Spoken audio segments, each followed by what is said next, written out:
Good morning, student. Today we discuss about the new topic of ray optics, that is telescope. And what is telescope? Before going to next class, recall the previous one. तो previous lecture के अंदर अपन ने किया था बेटे compound microscope और उससे related कुछ न्यूमेरिकल, एंड आई होप कि आपने वो न्यूमेरिकल बहुत अच्छे से कर लिए होंगे, समझ लिया होगा उन चीज़ों को। बहुत सारे बच्चे हैं जो अपनी प्रॉब्लम्स मेरे साथ शेयर कर रहे हैं, तो मुझे बहुत अच्छा लग रहा है जब भी आप रिस्पॉन्स करते हो आगे से और मेरे साथ अपनी प्रॉब्लम शेयर करते हो, तो बहुत अच्छा लग रहा है बेटे। मुझे इस बात के लिए खुशी भी है कि बहुत अच्छे बच्चे हैं सारे, आई नो। तो आते हैं आज टेलीस्कोप के ऊपर बेटे, कि टेलीस्कोप क्या चीज़ होती है, कहाँ इसका यूज़ किया जाता है, कितने टाइप्स होते हैं, इसके बारे में सारी चीज़ आज करने वाले हैं।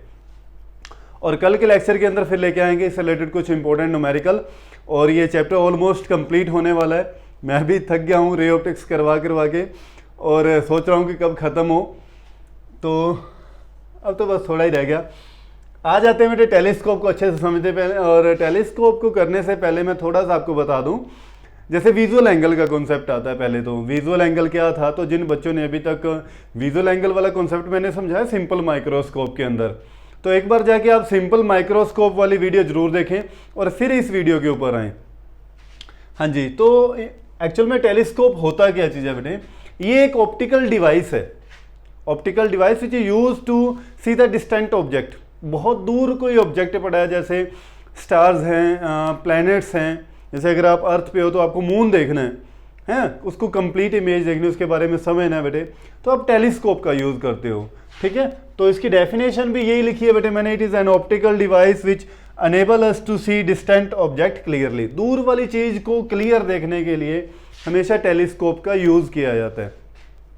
माइक्रोस्कोप का भी क्या यूज़ किया जाता था, पिछले लेक्चर के अंदर मैंने समझाया।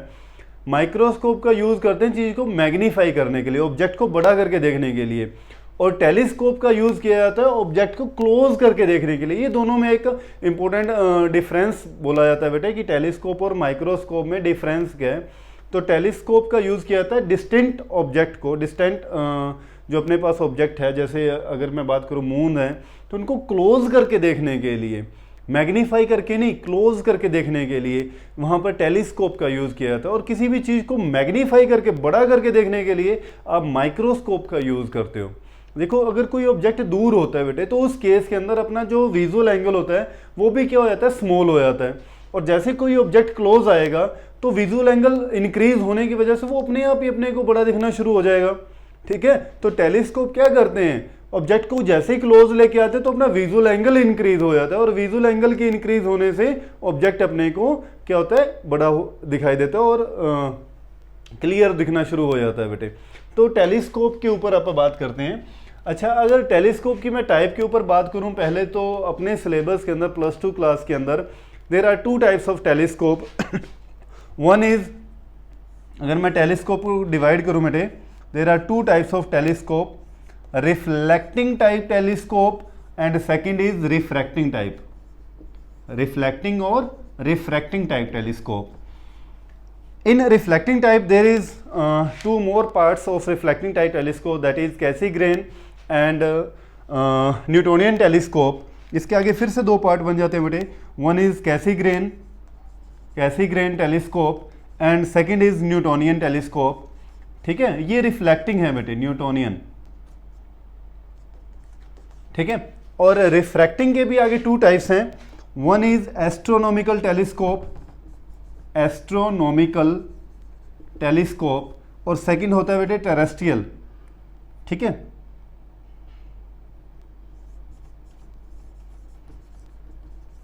Terrestrial telescope.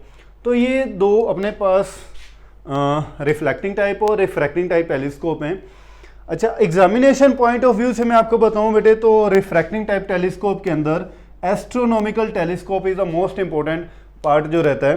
टेरेस्ट्रियल अपने सिलेबस के अंदर नहीं है बेटे, और ये सिर्फ थ्योरेटिकल पोर्शन है।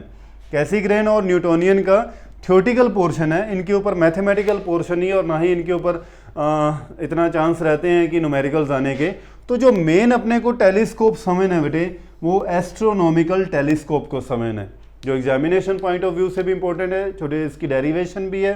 ठीक है बेटे, हाँ जी, तो ये आप प्लीज़ साथ साथ अपने नोट्स प्रिपेयर करते जाओ जैसे जैसे बता रहा हूँ बेटे।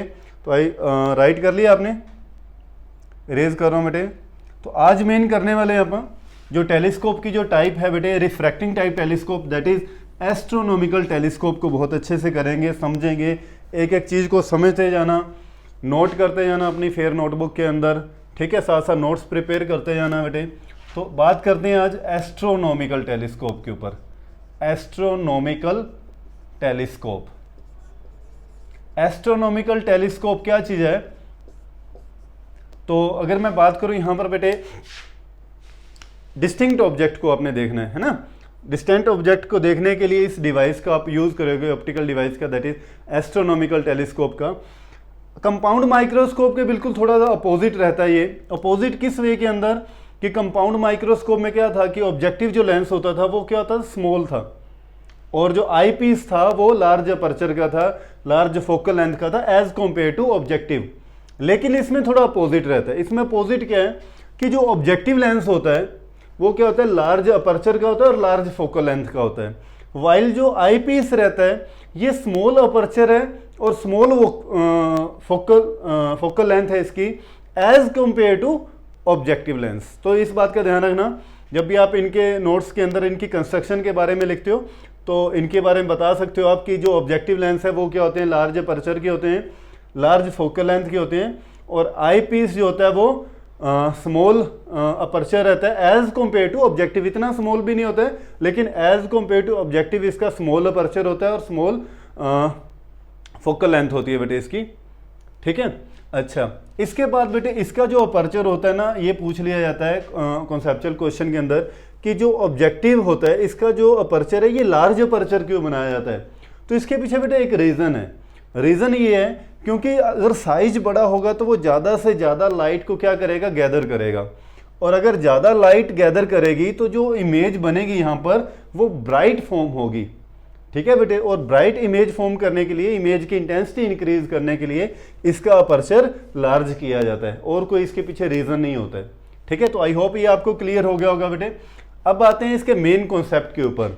मेन कॉन्सेप्ट क्या है, इसकी कंस्ट्रक्शन, इसका डायग्राम बहुत अच्छे से आपको समझ आना चाहिए। डायग्राम के अंदर देखो बेटे कि ऑब्जेक्ट कहाँ पड़ा हुआ है, इन्फिनिटी पे है। तो ये जो लाइट रेज आ रही हैं ये कहाँ से आ रही हैं, ऑब्जेक्ट कहाँ है, इन्फिनिटी पे, कोई स्टार है, कोई प्लेनेट है, वहाँ से आ रही हैं। और लाइट रेज क्या आ रही हैं बेटे, दूर से जब भी आती हैं इन्फिनिटी से तो वो पैरेलल आती हैं, है ना। तो मैंने आपको यहाँ पर कॉन्सेप्ट समझाया था जब भी अपन इमेज फॉर्मेशन करी थी, if a light ray travel parallel to principal axis after refraction they intersect each other at principal focus, है ना। अगर वो प्रिंसिपल एक्सिस के पैरेलल आती तो वो कहाँ मिलती है एक दूसरे को, प्रिंसिपल फोकस पे मिलती। अब ये प्रिंसिपल एक्सिस के पैरेलल तो नहीं आ रही हैं, तो ये कैसे पैरेलल आ रही हैं, वैसे ओब्लिकली ऐसे अगर मैं बात करूं तो ये इस वे के अंदर आ रही हैं पैरेलल, प्रिंसिपल एक्सिस के पैरेलल नहीं आ रही। ये जब पैरेलल आ रही हैं तो ये बेटे आफ्टर रिफ्रैक्शन कहाँ एक दूसरे को इंटरसेक्ट करेंगी, वो इंटरसेक्ट करेंगी फोकल प्लेन पे।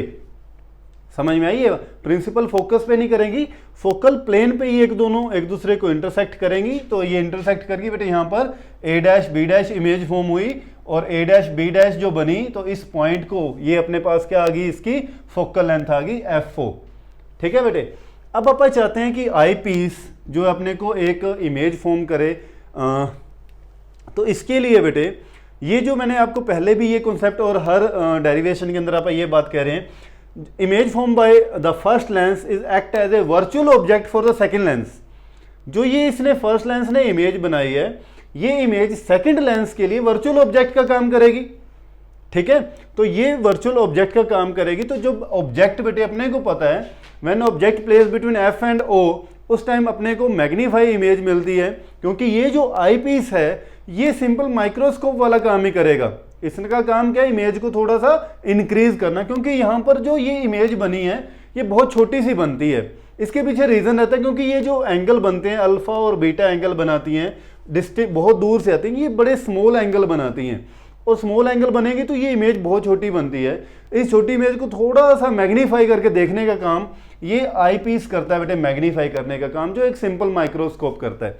तो इसलिए, और ये मैग्नीफाई अपने को कब इमेज देगा, जब ऑब्जेक्ट F और O के बीच में पड़ा होता है। तो इस केस में इसको आई पीस को इस वे के अंदर एडजस्ट करेंगे कि ये जो इमेज फॉर्म हो रही है इसकी फोकल लेंथ के अंदर अंदर एफ और ओ के बीच में यहां लाई करे ऑब्जेक्ट। ठीक है बेटे, इस वे में इसको एडजस्ट करेंगे। तो अगर ये ऑब्जेक्ट इसके एफ और ओ के बीच में है तो ये कैसी अपने को इमेज देगा, इस वे के अंदर इरेक्ट इमेज देगा। इसके कंपैरिजन में इरेक्ट है और ऑब्जेक्ट के कंपैरिजन में ये इन्वर्टेड इमेज देगा।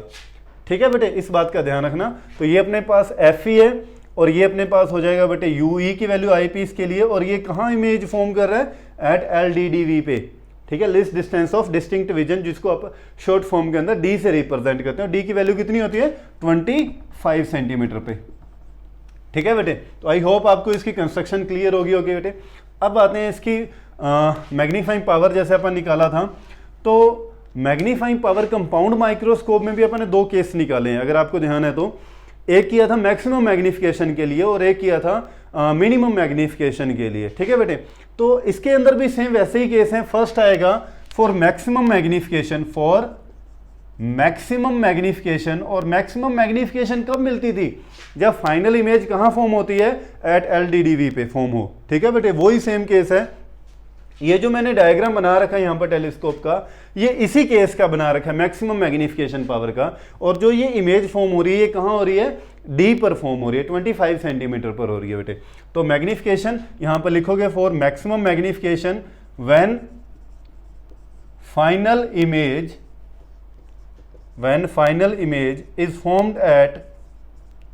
फॉर्म्ड एट डी LDDV पे। ठीक है, तो मैग्निफिकेशन निकालने का अपने पास फॉर्मूला गया था बेटे, m is equal to beta by alpha. Beta by alpha, beta क्या चीज होती है बेटे, visual angle subtended by final image to the eye when it is formed at LDDV।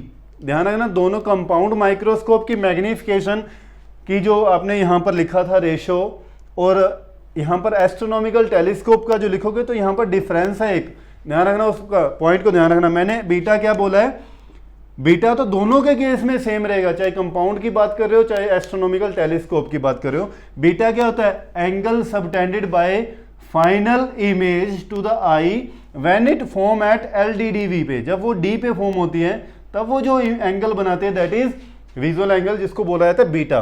तो ये तो वही है बेटे, जब इमेज कहाँ फॉर्म हो रही है, फाइनल इमेज एट डी पर हो रही है। नीचे अल्फा के अंदर आप क्या लिखते थे, अल्फा के अंदर कंपाउंड माइक्रोस्कोप में बोलते थे visual angle made by object when it is placed at LDDV पे, है ना। लेकिन इस केस के अंदर ऑब्जेक्ट कहां पर है, डी पे थोड़ी ना है, ऑब्जेक्ट कहां है, एट इन्फिनिटी पे है। तो आप क्या लिखोगे, अल्फा क्या चीज है, visual angle subtended by object when it is placed at infinity. तो ये दोनों में ध्यान रखना बेटे, यहां पर आप क्या लिखोगे, when object placed at infinity. तो दोनों में ये डिफरेंस रहता है मैग्निफिकेशन में। ठीक है, अच्छा, अब बीटा और अल्फा क्या होते हैं, वेरी स्मॉल एंगल होते हैं। ठीक है, तो आप इनकी वैल्यू को कैसे कैलकुलेट कर सकते हो, by 10 alpha approximately equal to alpha और 10 beta approximately equal to beta. ठीक है बेटे, अच्छा, अल्फा निकालने के लिए ये जो एंगल बना हुआ है बेटे अल्फा, इसको निकालने के लिए इसका अपोजिट इस तरफ ले लेते हैं एंगल, ये वाला अल्फा, ताकि आपको ये ए डैश बी डैश और ट्रायंगल से अल्फा में एंगल को बड़ा इजीली कैलकुलेट कर सकूं, इसलिए इसका वर्टिकली अपोजिट मैंने इस तरफ अल्फा एंगल ले लिया बेटे ये। ठीक है, तो आप क्या लेंगे, लिखेंगे यहां पर beta and alpha are very small angle, are very small angle, so alpha approximately equal to 10 alpha and beta approximately equal to 10 beta. ठीक है, तो यहां पर बेटे वैल्यू पुट करें तो 10 अल्फा की वैल्यू कहां से निकलेगी, in triangle A dash B dash O से 10 अल्फा की वैल्यू क्या आ जाएगी बेटे अपने पास, परपेंडिकुलर क्या है, A dash B dash by base क्या बन गया अपने पास, बी डैश ओ। हाँ जी, ऐसे ही बेटे in triangle A dash B dash O dash से बीटा की वैल्यू निकाल दो। ठीक है, तो बीटा की वैल्यू क्या बनेगी बेटे, 10 बीटा किसके इक्वल आ जाएगा, 10 बीटा। अब तो सारा कंपाउंड माइक्रोस्कोप वाला कॉन्सेप्ट ही है, थोड़ा ध्यान रखना बस। ठीक है, 10 बीटा क्या होता है, A dash B dash by B dash O dash. ठीक है बेटे, अच्छा, इन दोनों की वैल्यू यहाँ पुट करो बेटे इसके अंदर, इसको इक्वेशन नंबर बोल देंगे 1। Put this value in equation number 1, then m is equal to ten beta मतलब a dash b dash by b dash o dash, और ये नीचे आएगा तो ऊपर जाके रिवर्स हो जाएगा, हाँ जी, b dash o by a dash b dash. तो ये बेटे a dash b dash cancel out हो गए, तो m is equal to b dash o की वैल्यू क्या होगी, ये अपने पास आ गया बेटे b dash o by b dash o dash. ठीक है, तो b डैश o की वैल्यू देखो बेटे क्या चीज़ है, b डैश o क्या चीज़ थी, फोकल लेंथ थी। और कन्वेक्स, अगर मैं साइन कन्वेंशन का भी यहाँ यूज़ करूँ तो कन्वेक्स की फोकल लेंथ क्या लेंगे अपन, नेगेटिव पॉजिटिव लेंगे। तो अपने पास b डैश o की वैल्यू क्या आ गई बेटे यहाँ पर, FO upon b dash o dash. b dash o dash क्या चीज़ था बेटे, यूई, और यूई की वैल्यू, यू ऑब्जेक्ट क्या होता है, नेगेटिव होता है, तो इसके लिए इसकी वैल्यू क्या लेंगे, माइनस यूई। तो ये अपने पास इसको इस वे के अंदर लिख दो बेटे, एफ नॉट बाई यूई। ये वैल्यू किसकी आ गई, मैग्निफिकेशन का। एक जनरल फॉर्मूला जैसे अपन ने ड्राइव किया था वो चीज़ अपने पास बन जाती है बेटे यहाँ पर। ठीक है, F is equal M is equal to F nought by U E. Negative sign यहाँ पर क्या चीज़ शो करता है बेटे, नेगेटिव साइन शो करता है कि जो ये इमेज बन रही है वो कैसी इमेज बन रही है, वो इन्वर्टेड इमेज बन रही है। ठीक है, तो इस चीज़ का ध्यान रखना। नेगेटिव साइन जब भी आप मैग्नीट्यूड निकालोगे तो आप नेगेटिव साइन नहीं लोगे, आप ओनली मैग्नीट्यूड को कंसीडर करोगे। जैसे मैंने आपको कंपाउंड के जब न्यूमेरिकल समझाए थे तो मैंने स्टार्टिंग की वीडियो के अंदर ये चीज़ बताई थी आपको कि जब भी आप मैग्नीफिकेशन लेते हो तो ओनली मैग्नीट्यूड कंसीडर करते हैं, नेगेटिव साइन सिर्फ रिप्रेजेंट करता है कि जो फाइनल इमेज बन रही है वो इसके कंपैरिजन में वो इन्वर्टेड इमेज फॉर्म हो रही है। ठीक है, तो इस बात का ध्यान रखना।